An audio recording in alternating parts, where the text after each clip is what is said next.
बहुत बार ऐसा हो जाता है कि एक बिजनेस एक ऐसे लेवल पे पहुंच जाता है जिसके बाद वो ग्रोथ के लिए बहुत स्ट्रगल करता है। ये मैं किसी एक बिजनेस की बात नहीं कर रहा हूं। हर एक बिजनेस, आप चाहे किसी भी लाइन ऑफ बिजनेस में क्यों ना हो, आप वो स्टेबिलिटी, आप वो मुकाम पर पहुंचोगे जरूर, और उसके बाद ग्रोथ लाने के लिए आपको काफी स्ट्रगल करना पड़ता है। आज इस एपिसोड में मैं आपको बताऊंगा कि क्या ऐसी प्रूवन टेक्निक्स हैं जिससे आप उस ग्रोथ को अचीव कर सकते हो। तो आइए बिना किसी देर के शुरू करते हैं आज का ये एपिसोड।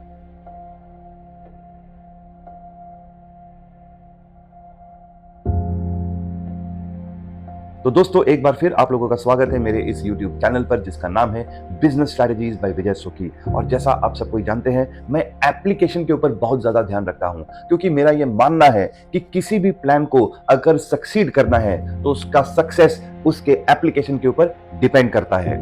आज के टॉपिक पे डिस्कशन छेड़ने से पहले मैं आपको एक एग्जाम्पल देना चाहूंगा। मान लीजिए आप रोज सुबह अपने ऑफिस को जाने के लिए आपकी गाड़ी का इस्तेमाल करते हैं। गाड़ी को आप 60 किलोमीटर पर आवर के स्पीड में चलाते हैं और आप एक डिफाइंड रूट लेते हैं और आपको ऑफिस पहुंचने के लिए 1 घंटा लगता है। अगर आपको इसी डिस्टेंस को जल्दी कवर करना है तो क्या करना पड़ेगा?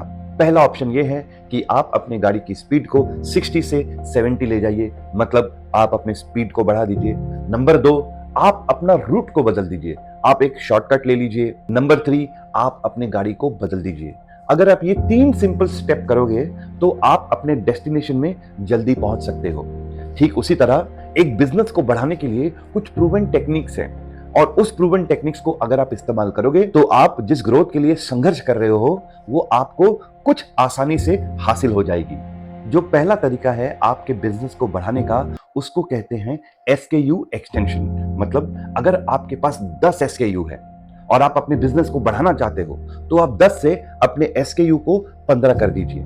जैसे वो 5 SKU बढ़ जाएंगे, आपका जो सेल है वो इमीडिएटली बढ़ जाएगा। लेकिन इसको करने के लिए आपको ध्यान रखना है कि इन 10 SKU में आपने ब्रांड बिल्डिंग एक्सरसाइज को बहुत अच्छी तरह की है, क्योंकि लोग अपने आप को एक ब्रांड से बहुत अच्छी तरह रिलेट करते हैं। और जब उनको पता चलता है कि इस ब्रांड ने नया SKU लॉन्च किया है तो आपका जो सेल्स का प्रोबेबिलिटी है वो बहुत ज्यादा बढ़ जाता है। क्यों? क्योंकि वो ऑलरेडी आपके ब्रांड के ऊपर रिलाई करते हैं। आपने नया एक्सटेंशन किया है तो आपको ज्यादा मेहनत करने की जरूरत नहीं है। लोग देखेंगे कि भैया ये एक प्रोडक्ट है जो इस ब्रांड को बिलोंग करता है, वो सिंपली उसको उठा लेंगे। आपका फायदा क्या हो गया? आपका फायदा ये हो गया कि आप सेम सेटअप से 5 SKU बढ़ा के आपने इंक्रीमेंटल सेल्स ले आई। फिर दूसरा जो तरीका है उसको हम कहते हैं मार्केट एक्सटेंशन। मतलब अगर आप एक मार्केट में हैं और उस मार्केट में आपको ग्रोथ नहीं मिल रही है तो आपको दूसरा मार्केट खोलना पड़ेगा, फिर आपको तीसरा मार्केट खोलना पड़ेगा। जो बहुत इंटेलिजेंट लोग होते हैं ना, मैन पावर को बहुत अच्छी तरह यूटिलाइज करते हैं। जिस मार्केट में वो पहले काम कर रहे थे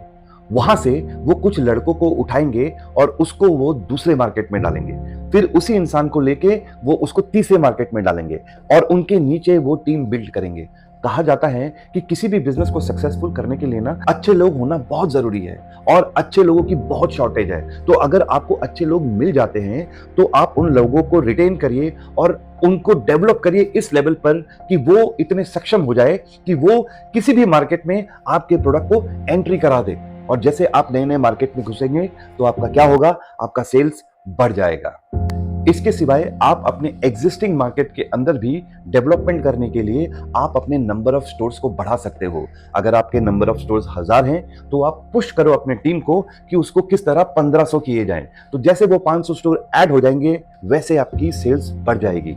और जो लास्ट प्रूवन तरीका है जिससे आप बिजनेस को बढ़ा सकते हो वो है डाइवर्सिफिकेशन। इस केस में क्या होता है कि अगर आपने ब्रांड बनाया हुआ है अपना और उस ब्रांड का नाम इस्तेमाल करके आप एक दूसरा कैटेगरी ऑफ बिजनेस बनाते हो तो आपको उस ब्रांड का फायदा हो जाता है। बहुत कंपनियां ऐसी होती हैं जो डिफरेंट लाइन में डाइवर्सिफाइड है, जो डिटर्जेंट पाउडर भी बनाती हैं, जो शैम्पू भी बनाती हैं, जो शेविंग किट भी बनाती हैं। तो इसको करने के लिए जो सबसे ज्यादा जरूरी चीज क्या है वो है आपकी जो स्ट्रैटेजी है ना वो अलाइन रहनी चाहिए। अगर आपकी स्ट्रैटेजी अलाइंड है तो आप SKU एक्सटेंशन, आप मार्केट डेवलपमेंट, आप मार्केट डाइवर्सिफिकेशन या फिर आप मार्केट एक्सटेंशन बहुत अच्छी तरह कर सकते हो। तो ये तो थे कुछ चंद तरीके जो मैंने आपको बताए हैं। अगर आप इनको अपने बिजनेस में इंप्लीमेंट करोगे तो आपको ग्रोथ जो है ना वो थोड़ी आसानी से मिल जाएगी और आपको इतना स्ट्रगल करने की जरूरत नहीं होगी। बट आप जरूर ध्यान रखिए कि अगर आपकी स्ट्रैटेजी अलाइंड नहीं है तो आपको ये सब काम करने के लिए बहुत संघर्ष करना पड़ेगा। कहा जाता है ना, किसी भी बिजनेस को बनाने के लिए उसके पिलर स्ट्रांग होने चाहिए और उनमें से एक पिलर होती है स्ट्रैटेजी। मैं उम्मीद करता हूं कि आपकी स्ट्रैटेजी बहुत अच्छी है और यही स्ट्रैटेजी आपको ग्रोथ की तरफ लेके जाएगी। आज के एपिसोड में बस इतना ही। आशा करता हूं आपको पसंद आया होगा। धन्यवाद और आप सबको मेरी शुभकामनाएं। Thank you very much and wish you all the best.